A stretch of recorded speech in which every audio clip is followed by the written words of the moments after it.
pretty stiff.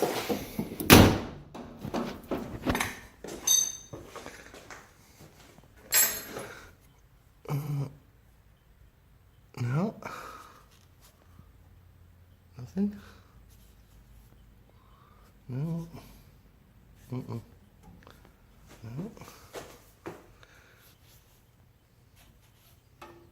No. Leak free. Brake lines. I think they came out okay. That one was hard to bend. It was my very first brake line that I ever bent. It was very complicated, but yeah, looks pretty good.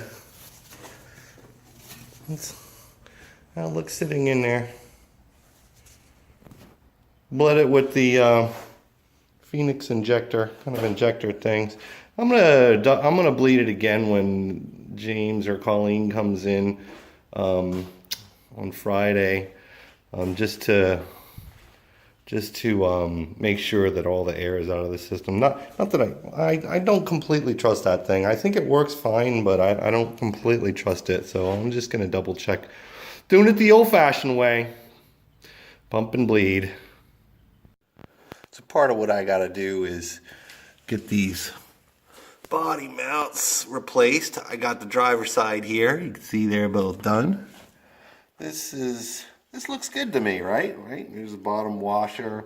It's basically like two bushings that clamp like sandwich onto the actual mount that's on the frame. And then that's how the body's attached to the frame. But I got to the other side and I wasn't so lucky with that side. That I knew that there was damage on the one body mount in the rear part, because the bed doesn't line up with the cab, and so like a full like bottom washer kind of looks like this. This is kind of a crusty version. I'll clean that up. That looks fine to me, actually. That'll clean up just fine. But the other one looked like this. It was just destroyed. As a matter of fact, the whole bushing was like, it's not even on the body mount the thing that goes in between this thing is totally rusted out to where the whole thing just basically collapsed through. And so it's just, I don't know, it's just wasted. I've got to repair the body mount portion, but in the meantime, I'm repairing this. I made a couple of these for James's Blazer when we were doing it. Basically, you just cut out a round piece of metal and then weld on a little rim around the side so that the bushing doesn't, can locate within it, basically. Because if you notice, like, these have a little recess on them. I'm just kind of mimicking that on these. But I got this one kind of set up and ready to start welding on it. So why are you messing with all these body mounts here, Like, why can't you just install the motor in this thing already? That's probably what you're asking yourself, but the issue is the cab, this whole thing, all the way up to the grill, is on these body mounts, and they're all kind of, in the same, basically they hold the same thing together. Even though those fenders are out there hanging in, the middle of nowhere, I need to get the new body mounts on here in order to kind of figure out where to drill. So let me show you this first. So I fixed this one. This is all bad metal in here, so I cut a little girdle for it and welded it in place. Upside down, of course, which is the shittiest method. I'm going to weld it from the top when I take the bed off. I should be able to have a little bit better access and get a better weld on it. But anyway, this will hold for now, I'm sure. And it fits the new bushing right in place, and it can hold my homemade washer that I made, because it was completely wasted. But I needed to set this in place and locate this where the hole should be in order to even get like a tack on here. But anyway, they're all connected to the cab. Like the cab and the radiator support are basically attached together. They hold the body to the frame, the front part of the body. The bed is a little bit different. But I need to know where I'm going to have to cut this, beautifully welded, by the way,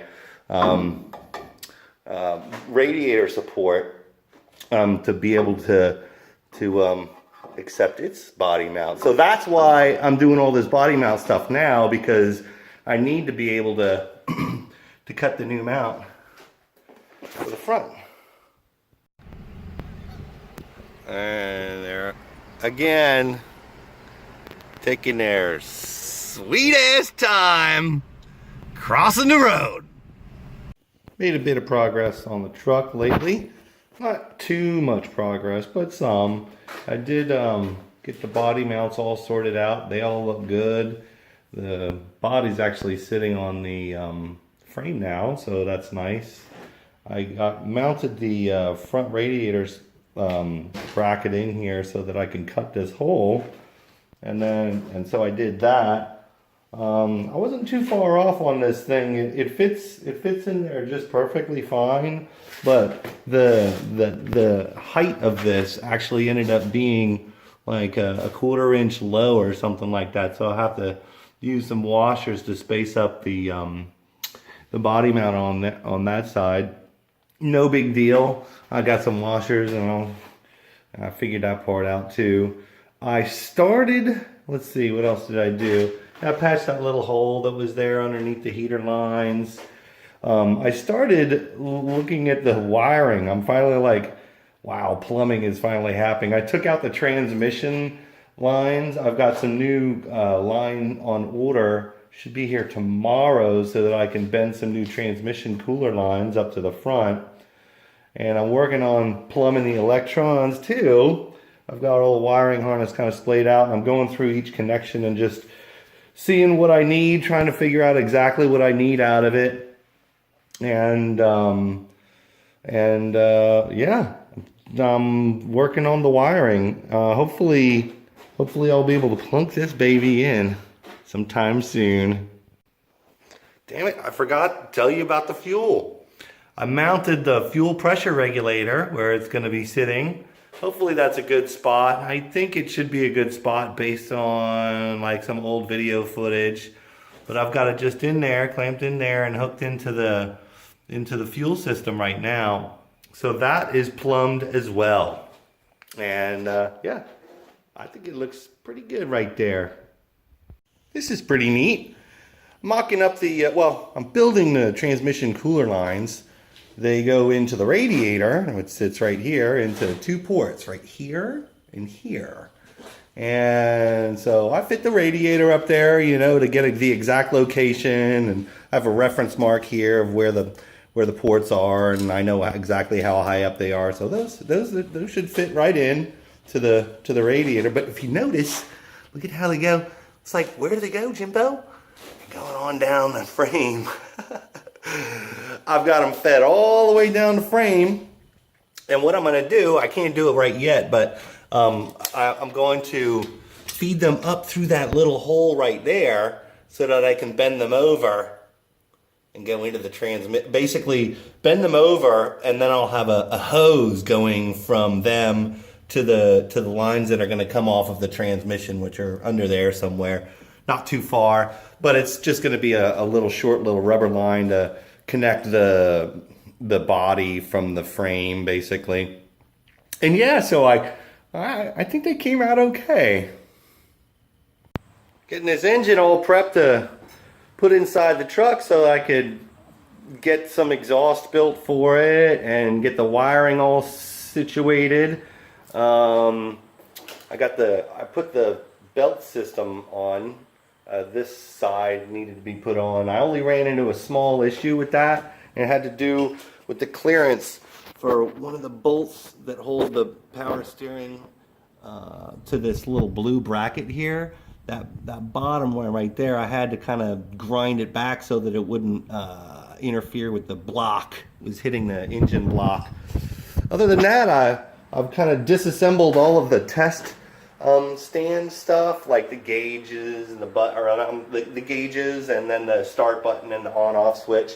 And I'm basically just kind of doing a final assembly on it, like getting the heater hose in there. I've got to switch this out for the single wire water temperature sensor because this water temp sensor is used to like control the injectors on the TBI part of it. So, but we don't have that anymore, so we don't need that anymore. I installed the oil pressure gauge. I definitely want that, or the oil pressure sender that goes into the block back there.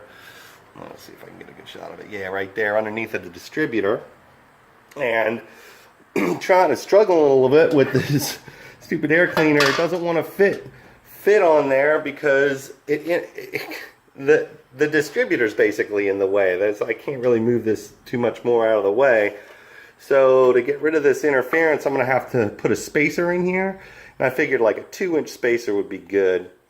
So I've got to order one of those and then just make a new stud that's longer, and then that should be good to go. But that's it. I'm just kind of doing a final, kind of like a final assembly, I guess, is what this is on that before I put it in. So, I can't wait. The pure douchebaggery of this parking job is just astounding. Just a total, what the? What's that? Well, it's been a while since I've given a timeline on this project, but it's been 3 months and a week since I bought this truck. 3 months and a week. And, I'm really excited about putting this motor in. I was really excited about putting the motor in at first, it's just because it came together in a few weeks, and it's a beast, and I just can't wait to actually see it running in the motor. This whole thing is done. I've got the single wire water coolant thing in there. The rest of it's all prepped to go. It's ready to go in. I started working on the wiring harness a little bit, and it is crazy how much wiring actually kind of came out of this thing. But like, if you see, let's see if I can see this, but like all of this wiring, like all of this thing, none of that's going to stay in the truck. This is, let me get a light on in here. This is all that's going to stay in here. It's what's left on the rail here, all the way up to the front there. I've kind of trimmed it out. I've labeled all the little, you see my little blue tape with some Sharpie markings on there just to identify what wires are what. But I've got all the wiring kind of planned out, what I want to take out, all of that crap, what I want to keep in, all of this crap. And it's so close. I test fitted the torque converter today, just a little bit earlier today, and I noticed there's a seal right on the end of that shaft, and I was like, oh man, do I need to replace that seal? And yeah, sure enough, I need to replace that seal. Evidently it causes some issues if you don't replace that. And so yeah, I got storage issues on my phone. Anyway, what I've done is I've got the wiring kind of like set in a way where it's kind of out of the way. I know exactly the wires that I do want to keep in the truck and what I want to get rid of and where this stuff is going to go. I'm going to relume all this stuff once I get it in there, but I need to get the motor mounted up there so that I can get the wiring loom all settled and start actually testing this stuff out and get the motor started and everything else that goes along with that. It's close. I even got the transmission jack under there. Hopefully I could just slide this thing in there with my modified motor mounts. That'll be sweet to see if that works. I hope that works.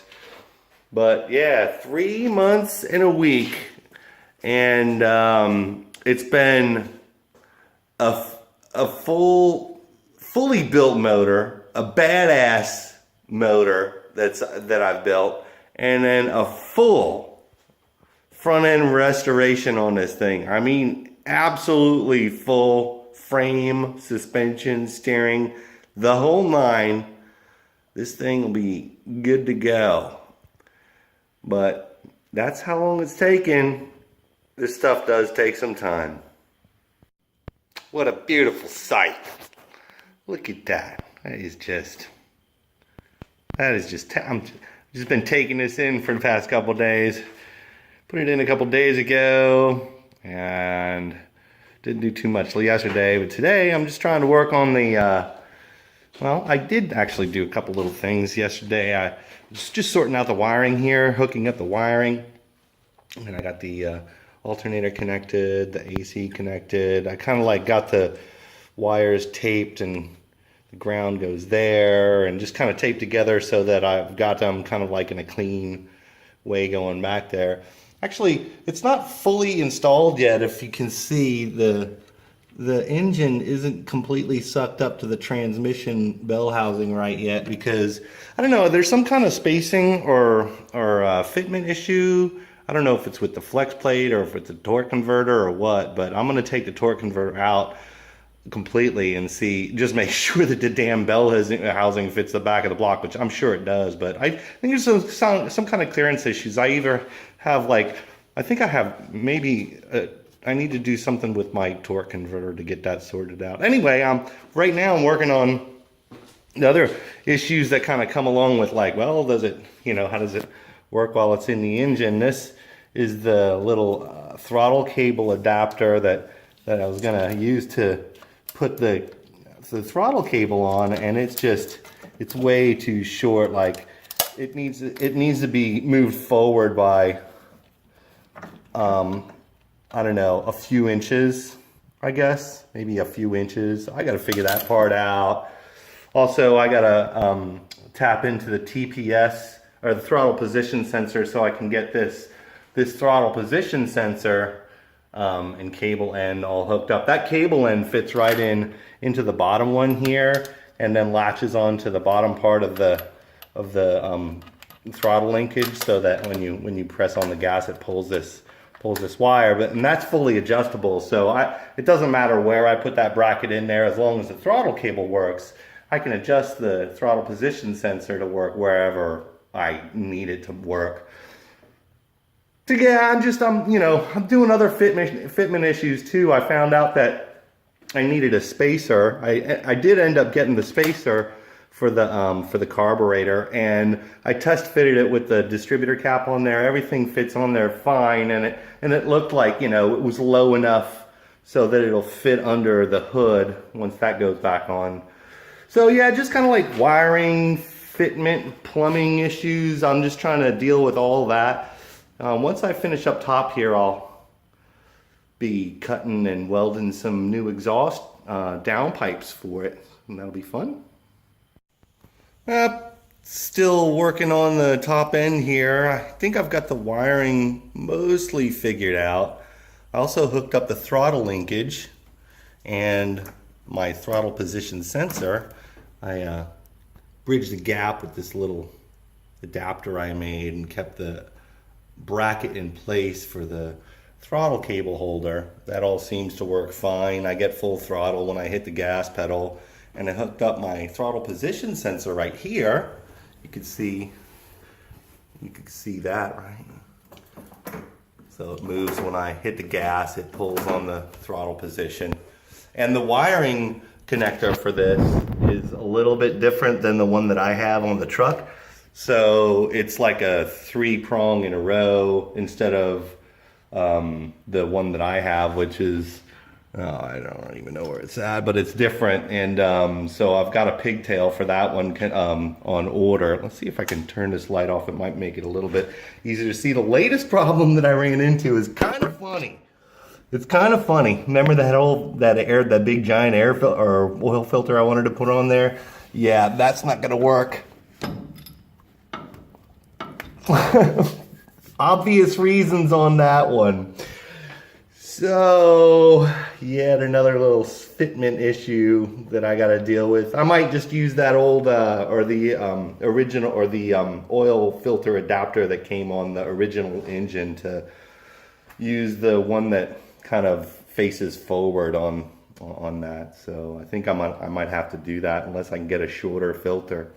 Not sure yet. Either way, I'll fix it. You know, I use just the simplest of tools to build the exhausts that I end up building. But I do kind of need to do it with these mandrel bends. There's a difference in the mandrel bend versus a press bend. The mandrel bend keeps its diameter throughout the entire curve. That's why I get just these U bends to do the exhausts, because you can cut them up to whatever angle you need and then just bend it wherever you want to go. We'll weld it together when you're done, or when you think you've got it. But just the simplest of tools, you know, I just like, you know, for now I don't really have a saw to cut metal, so I just strangle it with a wire to get a decent, you know, approximate good circle around whatever angle I want that I've transferred using this ridiculously simple kind of tool. You know, and I use this tool to figure out what angles I want to do, among others. The battery's out on the angle finder that actually has a readout on it, but I just wanted to show you that it doesn't take too many tools to build a good exhaust, but the pipes that you use do matter. You want to use mandrel bent tubes, and you know, I keep a bunch of tubing around, like, you know, I've got a bunch of tool, or like just leftover hardware and everything. Like there's the leftover pipes that I have, and I rated that to get some of the piping that I already have for my first downpipe. The one downpipe that I'm almost done with, it's the driver's side downpipe from the header on back. But you can get it. You can get them pretty good just using just real simple tools. You see that back there? It goes all the way over. It starts to go up. It needs to go up and over this cross member here and end back here. And then I'll be done with that one. So, yeah, exhaust's coming along. I think it looks pretty good. The driver's side downpipe is the more complicated one. I've kind of set it up here how it sits in the truck just because it's impossible to see under that. Well, it's just tight and everything, but it's not impossible to see. But comes down off the header, takes a turn underneath the transmission, then goes back up so that it can go over the cross member that the transmission is mounted on, and then out back. And I'm just going to stick a flange on the end of it and have another section in the back. But the first part is done. And this, or the first header, first downpipe is done, and this was the harder one. The other one is literally like just one bend and that's it, so shouldn't be too hard. There's the driver's side header. That one's all finished up, welded all the way through. Comes down, goes under the American drive shaft, goes over underneath of the transmission, and back up and over the cross member so that you can attach to it back here. Now, like I said, the driver's side one is done. I just finished fabricating the passenger side one. That one's a lot more simple. It just comes down, takes a little bend, goes back, and then ends up back here. Oops. Ends up back here. So they're both kind of pointing back right around the same area. The passenger side one needs to be finish welded, but it is fabricated. So I'm happy about that. Yep. Downpipes came out real nice. I got them all cleaned up and coated with some high temperature paint. Just dressed down all the weld areas and Yeah, I got a coat of paint on them so to protect them from rusting and whatnot. But now I got to cover them all back up, because what I got was some of this header wrap, and this kind of keeps the heat inside the pipe. It keeps it from radiating out of the pipe basically, and it keeps the engine, or like engine compartment temperatures down, and that's good for, you know, just in general. And this is what it looks like when it's put on. I wrapped my headers, and that's kind of what I need to do with the downpipes. But yeah, this is the first time I've ever wrapped headers with this exhaust wrap. I thought that came out pretty cool. I did both of them. The other one's sitting over here. Looks pretty cool. And hopefully it'll keep the engine compartment a little bit cooler.